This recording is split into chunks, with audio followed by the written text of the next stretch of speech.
Salut et bienvenue dans cette vidéo. Alors maintenant nous allons donc voir les différentes phases d'une attaque de hacking. Alors lorsque vous menez une attaque de hacking, comment dirais-je, vous n'allez pas la mener n'importe comment. Il y a une méthodologie à suivre, il y a une procédure à suivre, il y a des phases à parcourir, il y a les étapes à parcourir, ok? Et ce sont donc ces étapes que nous allons donc voir dans cette vidéo. Alors maintenant, je vais donc exécuter le PDF associé donc à ce cours. Comme vous pouvez le voir, donc, nous avons donc 5 phases d'une attaque de hacking. Les 5 phases sont les suivantes. La première des phases consiste à faire ce qu'on appelle de la reconnaissance sur le système cible. Okay? La deuxième phase consiste à faire ce qu'on appelle du scannage. Okay? Et aussi, l'énumération est faite à partir de cette phase-là. La troisième phase consiste à faire ce qu'on appelle obtenir l'accès. La quatrième phase consiste à faire ce qu'on appelle maintenir l'accès. Et la cinquième phase consiste à effacer les traces laissées donc pendant la technique ou encore pendant l'attaque de hacking. Alors voilà en fait les différentes phases d'une attaque de hacking. Maintenant nous allons donc voir à quoi consiste chaque phase en détail. Alors la phase numéro 1, c'est-à-dire la reconnaissance active et passive, parce qu'il y a deux types de reconnaissance, ok? C'est-à-dire la reconnaissance, c'est quoi tout d'abord? La reconnaissance ici, c'est tout simplement le fait de récolter des informations associées à votre cible d'évaluation, c'est-à-dire à votre victime, ok? Vous voulez savoir quelles sont ses failles, quels sont par exemple les noms des membres du personnel de l'entreprise que vous voulez par exemple hacker.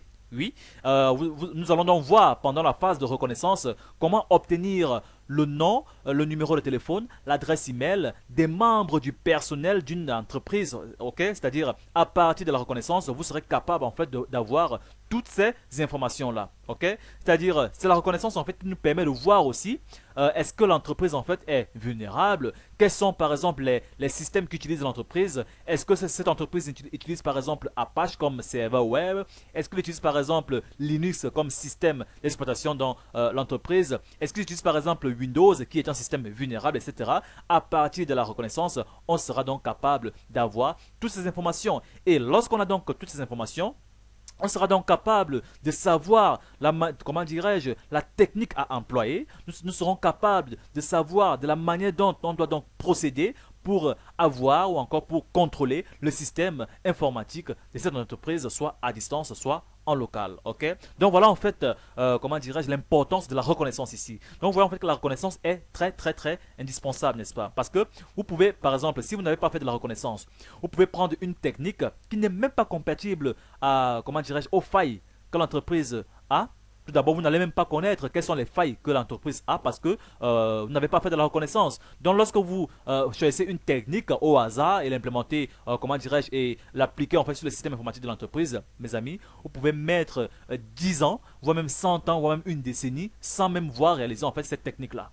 Ok? Tout simplement parce que vous ne savez pas quelle faille est présente dans le système informatique en question, mais aussi parce que vous ne savez pas, par conséquent, quelle technique ou encore quel exploit utiliser pour exploiter cette faille-là. Car souvenez-vous, on a dit dans la vidéo précédente qu'un exploit exploite toujours une faille particulière, n'est-ce pas? Donc, à chaque faille, nous pouvons donc avoir un exploit compatible à la faille. Donc, si l'on ne sait pas les failles qui sont présentes dans un système informatique, nous ne savions, comment dire, nous n'allons même pas savoir en fait comment dirais-je, quel exploit utiliser et par conséquent quelle technique utiliser. Donc, c'est pourquoi la reconnaissance jusqu'aujourd'hui reste une technique et une phase indispensable. Et c'est pourquoi c'est la première des phases d'une attaque de hacking. Donc, faire de la reconnaissance, c'est indispensable.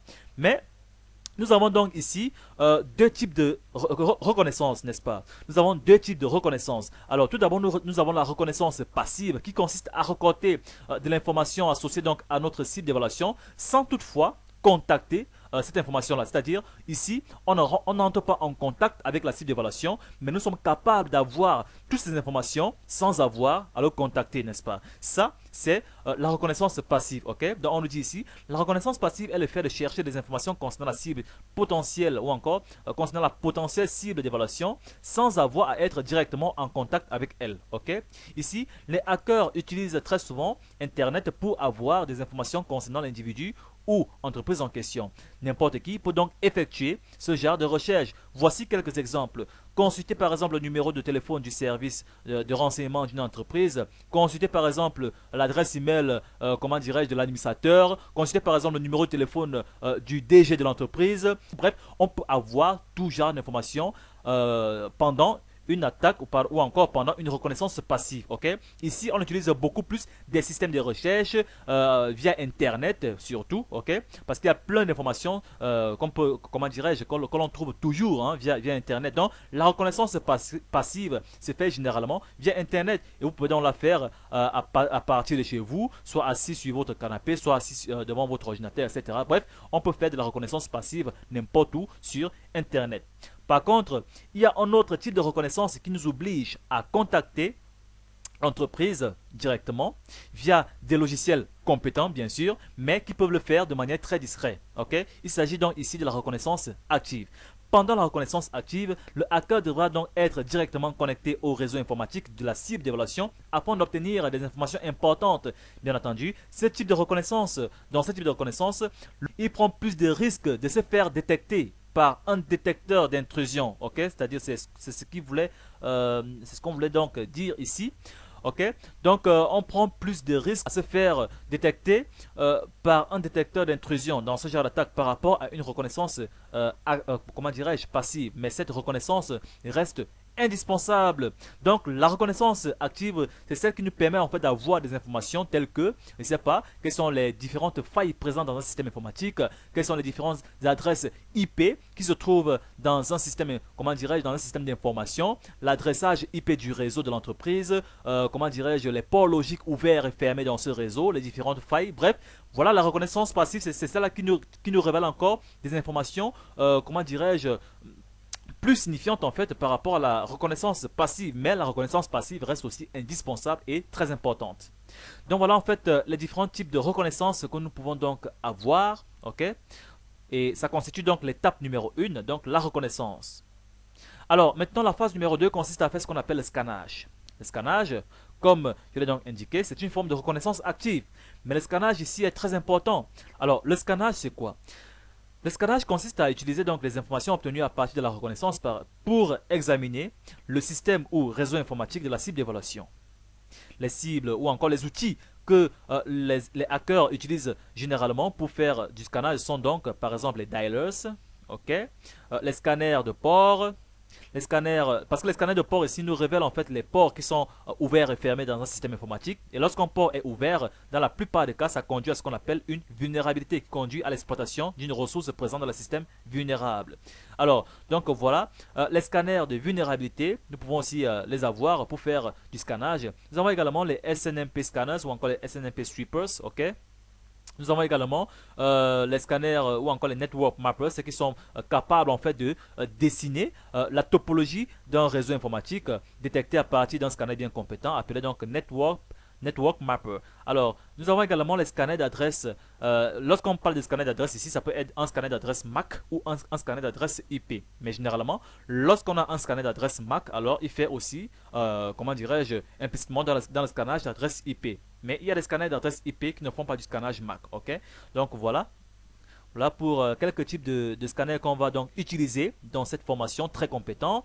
Donc voilà les différents scanners très compétents qu'on va donc utiliser dans cette formation.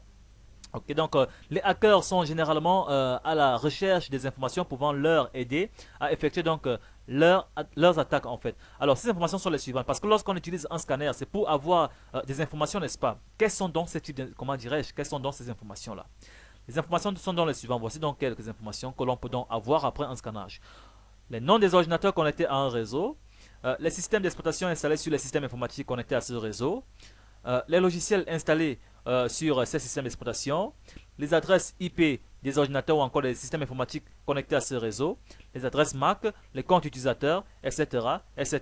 Okay? Donc les méthodes et outils utilisés donc sont dévoilés plus tard dans cette formation, ou encore seront dévoilés donc plus tard dans cette formation. Donc rassurez-vous, vous serez capable en fait d'utiliser en fait ces outils pour faire la reconnaissance ou encore le scannage. Okay? Donc maintenant nous arrivons donc à l'étape numéro 3.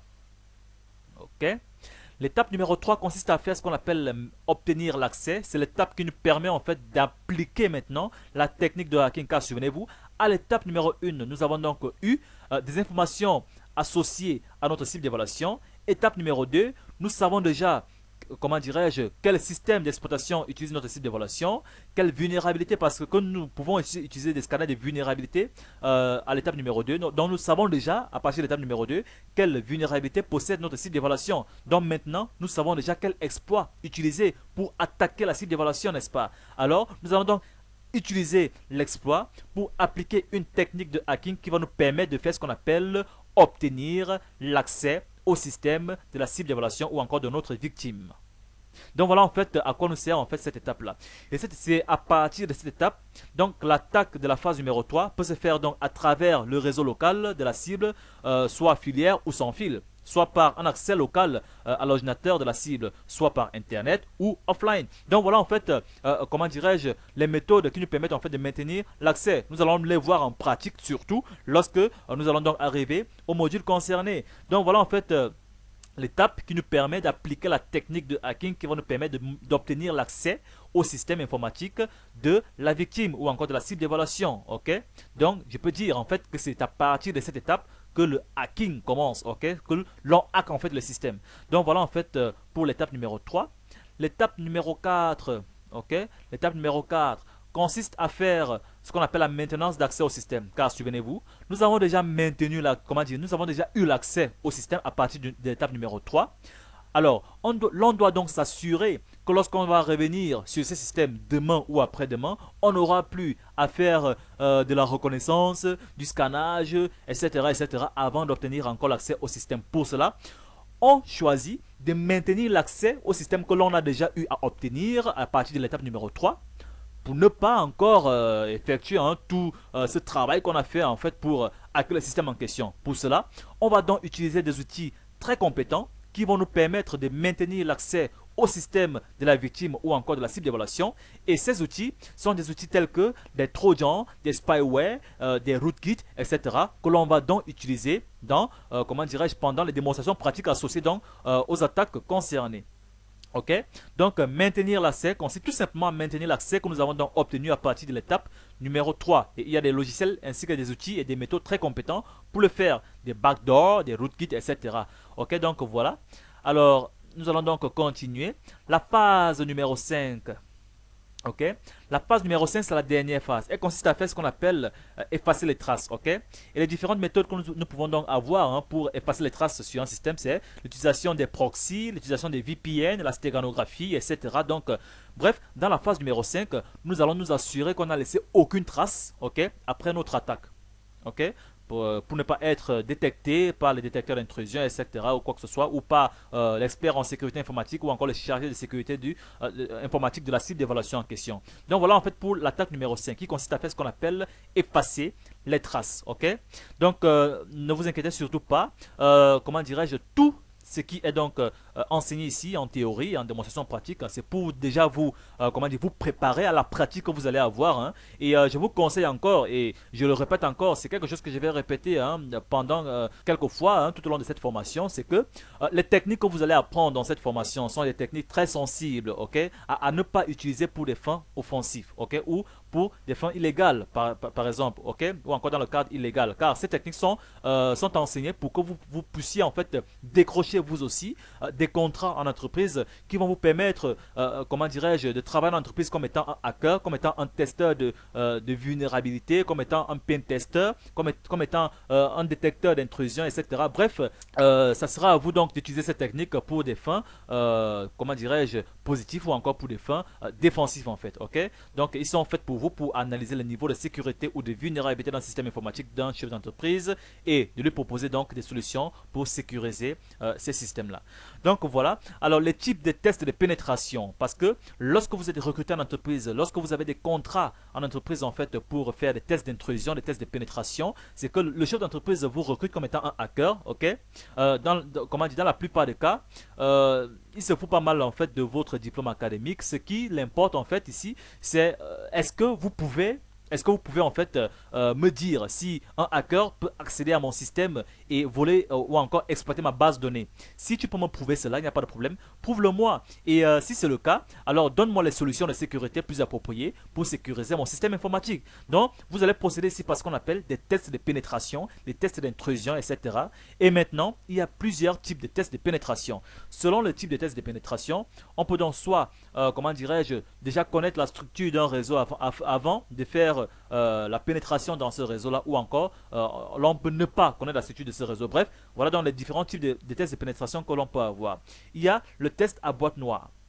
Ici, l'on ne connaît pas la structure d'un réseau, de la cible, comment dirais-je, de la cible d'évaluation. Nous ne connaissons pas comment les ordinateurs sont interconnectés là-bas. Nous ne connaissons pas comment la topologie du réseau est, ok.